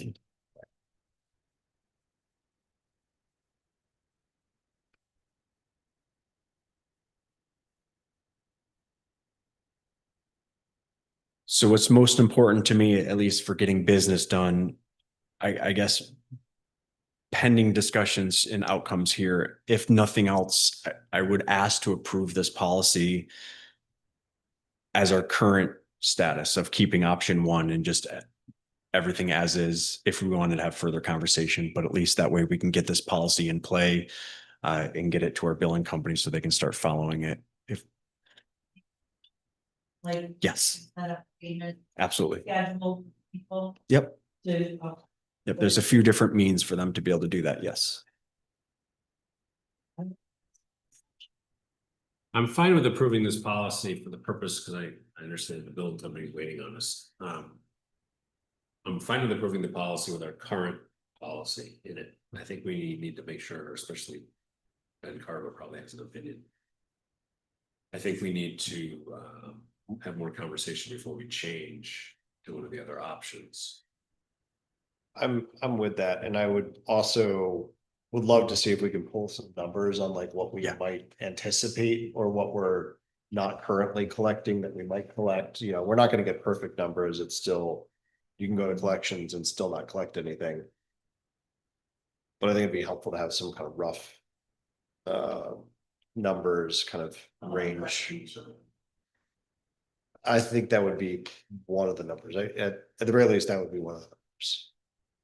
Uncollected mutually, yeah. I think that's probably That would be one. The other would be if you were able to pull a couple of years worth of residential Outstanding balances. underage. Yeah. Yeah. I There's could a big certainly do difference that. between 5,000. Yeah. Yep. Absolutely. A couple years now that. The past year and a half, that is at our fingertips. Medics, I mean, it takes a little work. I just got to sort through the paper reports, but I can certainly put that together. I think it's important to have that in front of you. Because it'll be, you know.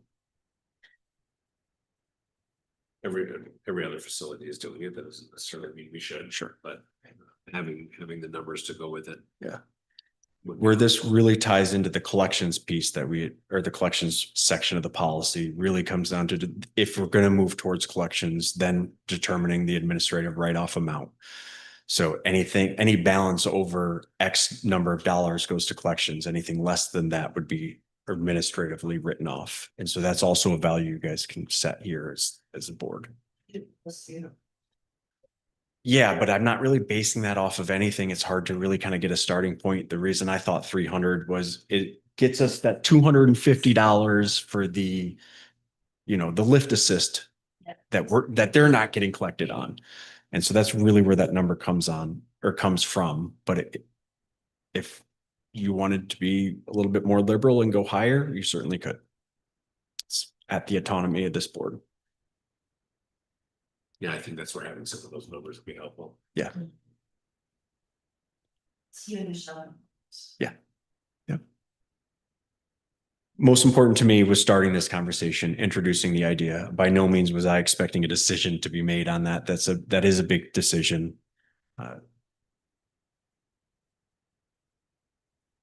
Well, for the purposes of getting our billing company something in writing, I would entertain a motion to approve the billing collections and write-off policy as presented with the sections in question to reflect our current long-standing policy, which Joel explained what that looks like. So you'll just have to adjust the various yellow highlighted sections, Joel. Yep.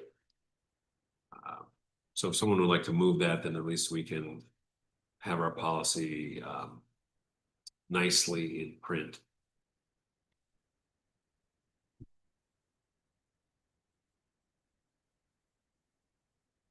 Does anyone? I will second that. You wanna move it? I'll move that. Would someone like to second? No, only gonna second. I'll second. So we have a motion and a second. So again, we're adopting the policy, but the collections policy is what is currently in place, which is essentially there is no collections except for the now rare occasion where there's direct reimbursement from the insurance company to the patient. And then non-payment. Any other comments or questions before we vote?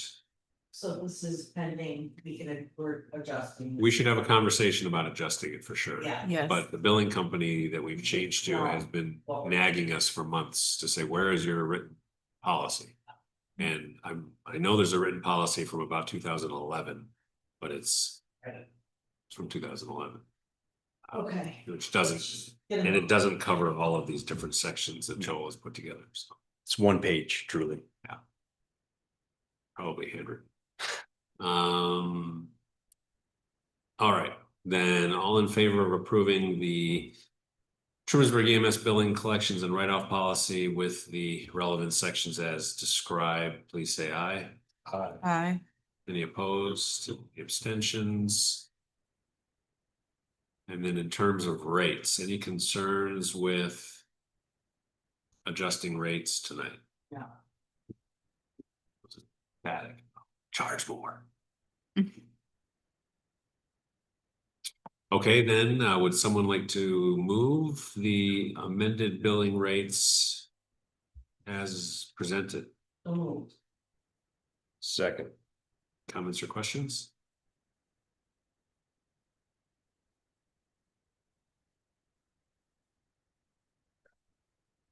It's an impressive mileage rate.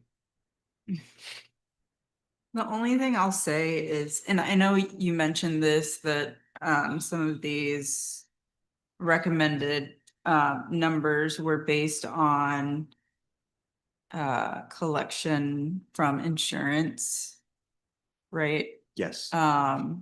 So I think we also have, and this works both ways, we also have a responsibility to residents and for people calling emergency vehicles to keep those rates down. So insurances also don't continue to raise their rates based on how much they can pay out.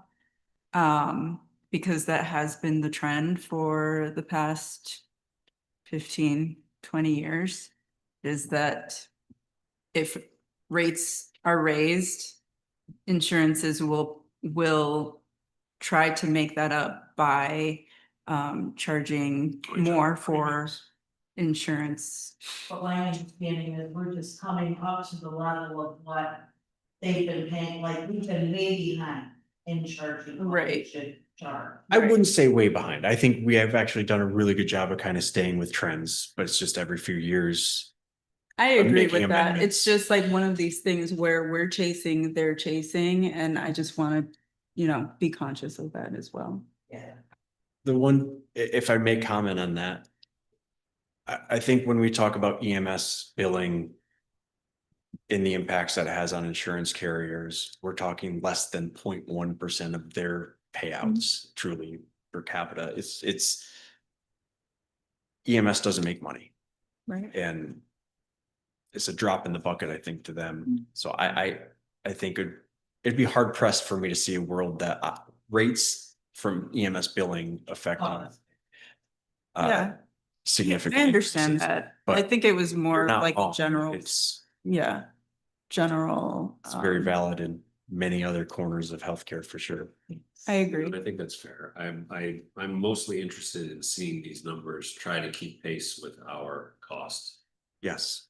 So if it's 1.5 million and there's 1,000 calls, it's $1,500 a call. Yes. We're obviously not billing every call. Right. Certainly not billing every call at $1,500. I mean, I'll Right.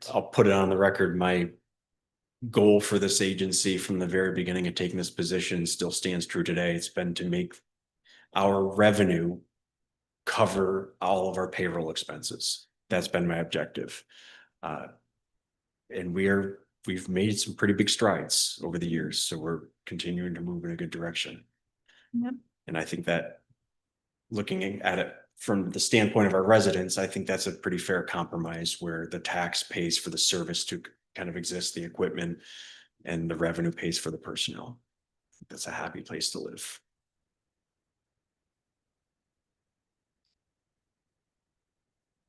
All right, well, we have a motion and a second to adopt billing rate changes. Any other comments or questions?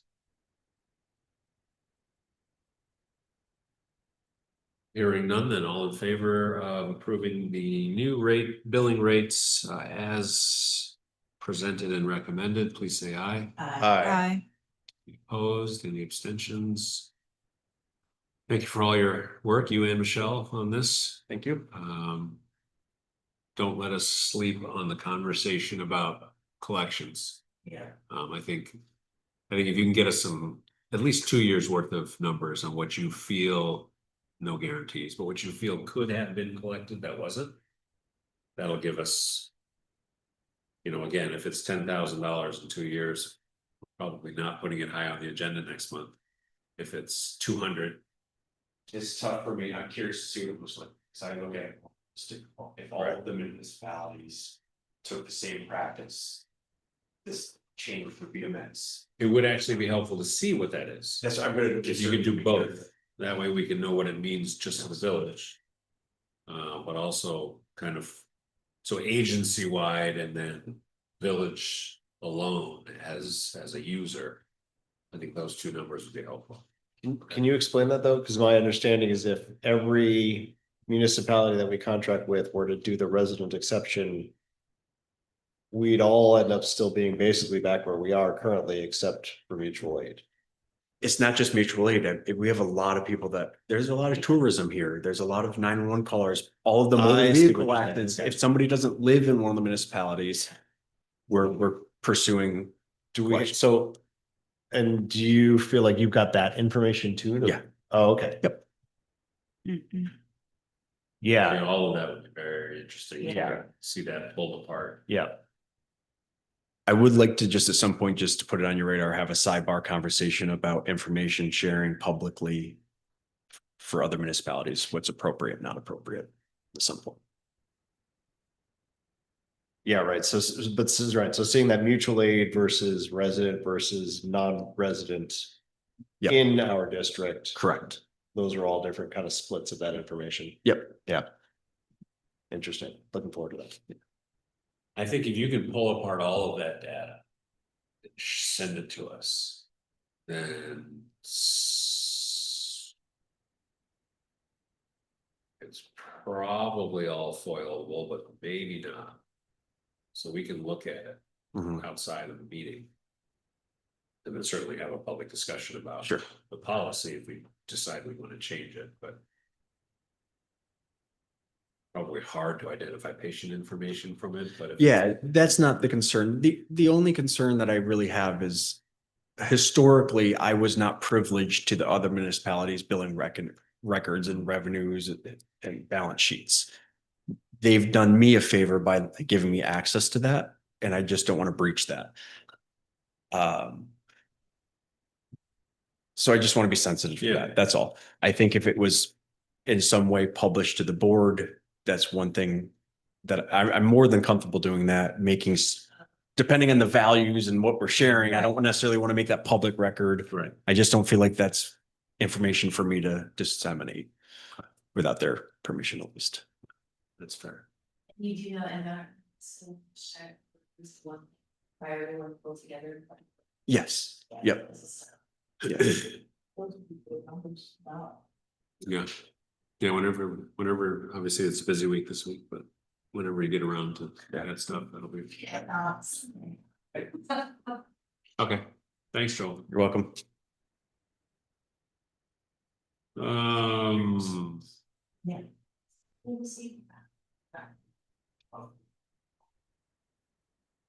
In SharePoint? Yeah, I know. In, let's see.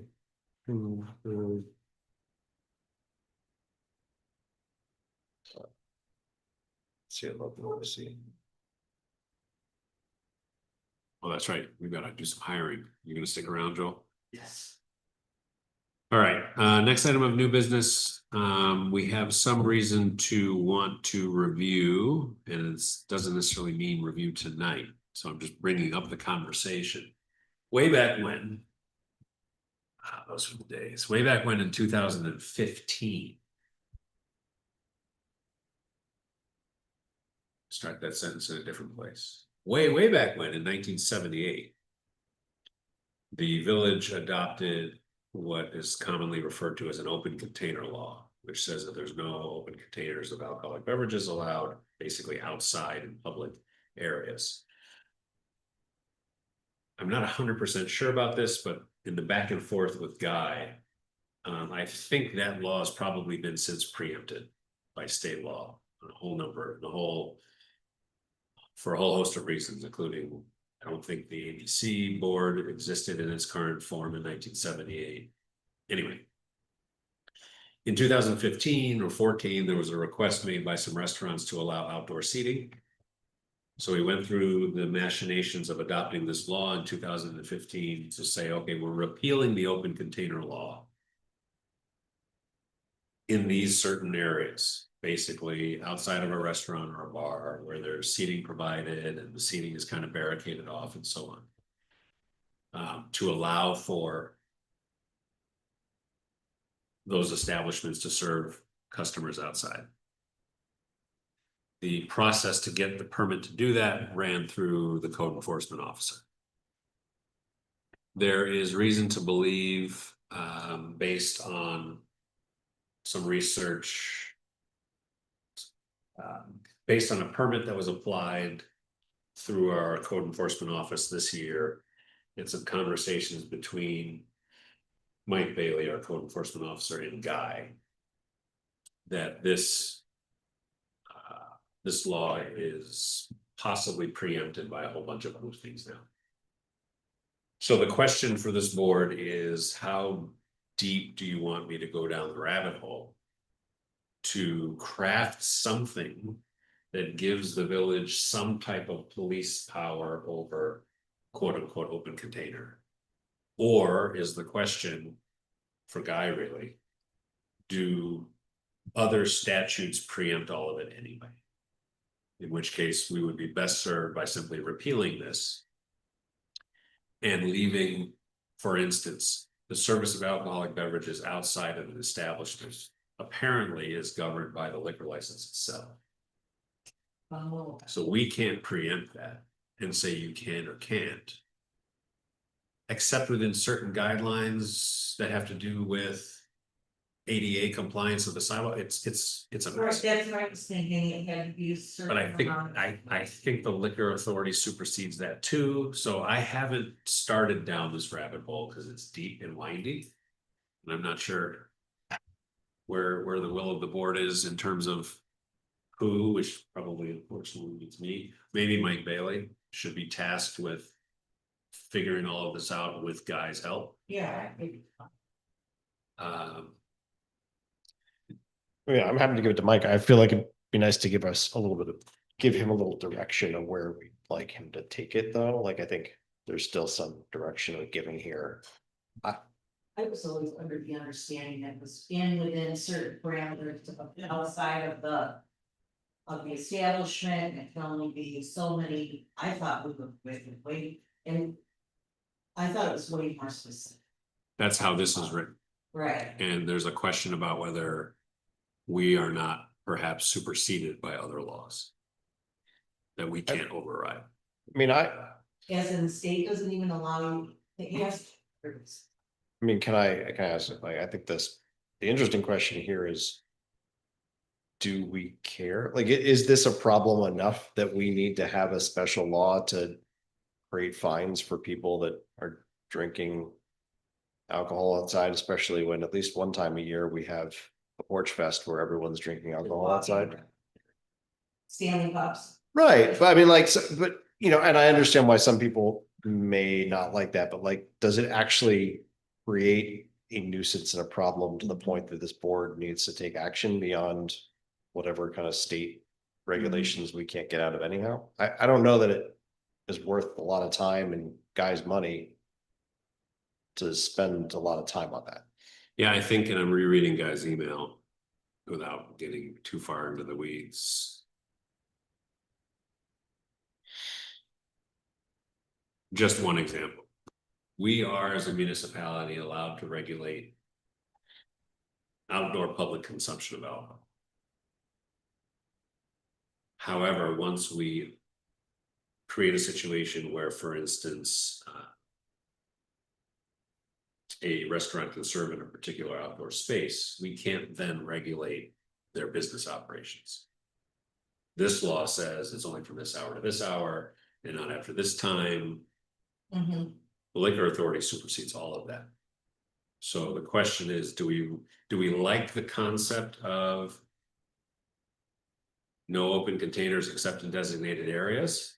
In which case, Mike and Guy should work on dramatically simplifying this. And or does this become, and this was Guy's other point, is it actually a land use question, which means it needs to be rolled into zoning and not as a standalone quote unquote open container law. Mhm. We currently have a law on the books that needs adjusting. And how do we run it? So because I had my meeting with Chief Nelson today, I did bring this document up to him and asked him his thoughts on it. The only thing he really said was that if we did have a document, that it would provide more clarity on where we do and don't allow open container. On the times that we have festivities that go everywhere and anywhere in the village. And what they as police officers can do about it. I think it's widely known that because we do like Porch Fest or Winterfest out in public, that as long as you don't see it, then, you know, it's fine, but it does provide some kind of clarity of what we are and are not allowing. And if we do designate a space, what does that really mean? As far as like what the application should look like? Is it something like, you know, if an application for Porch Fest came through, alcohol would be allowable in the areas that music is being played or performed. That's when you're getting involved line for one thing and then you're. Well, this is right. this is why I'm wondering, like, if we go down that path, then we need to. There's a lot of work and specificity that I don't know that I'm interested in spending a lot of time and guys effort on. It's drawn sort of. So Exactly. So, right. So what is the? Exactly right. Like the actual problems, we have other laws to take care of. The fact that we have at least 2 big events every year, plus the farmer's market on a weekly basis has one It's every year. Yeah, I don't know that I really want to start splitting hairs on where we do and don't and how and when like the real problems, to your point about disorderly conduct and ultimate drunkenness, and those are all already things that we can manage. that's true. Yes. So when you are a business and you want to serve alcohol outside, you show the perimeter of what you want to serve to the ATF. Go through it, you have to have standards, can be ropes and kegs. And you are responsible for making sure alcohol does not meet that perimeter. Are we saying that the village could say, that's nice that the ATF says you can serve there, whereas the village saying you cannot serve outside? That was the policy until 2015. Okay. And then since 2015, the policy is you can serve outside if ABC allows it. Yeah, okay. And everywhere else, open container law. The ATF is a completely different agency. And I understand the timings in there, but it is technically right now, what's in place and we promote Porch Fest is. It's open container law in effect outside the perimeter of the establishment. You're not. But that means that you're- anywhere you should not have an should open not have container. a serious area of establishments. Right, Let me go back to Guy, because I actually have some. which does not happen consistently, It's the laws, but we enforce, it's what we. but should. it does not happen consistently, so. Yeah, I have some questions for Guy on this, because it might be the case that it's. The concept is obsolete. I know why this was passed in 1978. Our very first police chief was hired in 1976. And Trumansburg had an interesting reputation for. It's a party town? It was a very party It town. was, yeah, it was. It was fun to be in teenagers in 78. It was all the best spikes in the street kind of town. Well, in the fairgrounds for years, had a beer tent. And it got wild. Oh my gosh, don't even want to. So this was passed in 1978 to address a problem at the time. I think there's been a lot of supersession of these types of things since. The only thing that's even remotely interesting to me is more actually the business regulation, but it's not about alcohol. It's just about not having people outside on the street past maybe a certain time for noise reasons or certain things like that. But like, it's just about people being outside. It's not about alcohol. So me personally, I don't think any of this is particularly necessary. And I think Or that just for. Exactly, Like, right. people are drunk around the street or whatever, but that's enforceable. Right. Exactly. the current issue before the code officer with one business is the space. Yeah, That's separate, then this doesn't address the right, space, right, making sure the sidewalk is there. right. This is just, I don't know that you want to. If you're gonna rewrite things, because doesn't it seem like that's already part of, you can't occupy public sidewalks with anything after that. It's not already in the code. You have to have pedestrian space to. Well, it's federal though. I mean, the ADA requires the space. Yeah. All right, let me go back to Guy with a couple of questions. And we will stay tuned on this.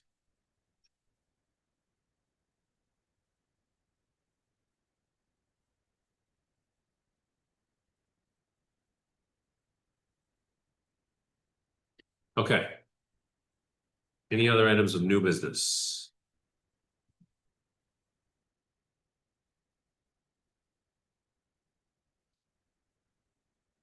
Our second public comment period. Does anyone online have any comment? If you do, please use the raise hand feature.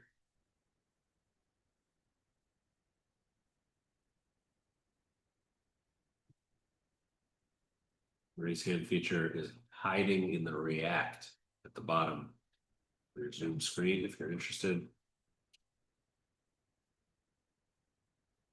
Going once. Going twice. I would entertain a motion to go into executive session to discuss two different personnel items, one for EMS, one for the police department. As well as potential pending legal action. So moved. I'll second. All in favor? Aye. Aye.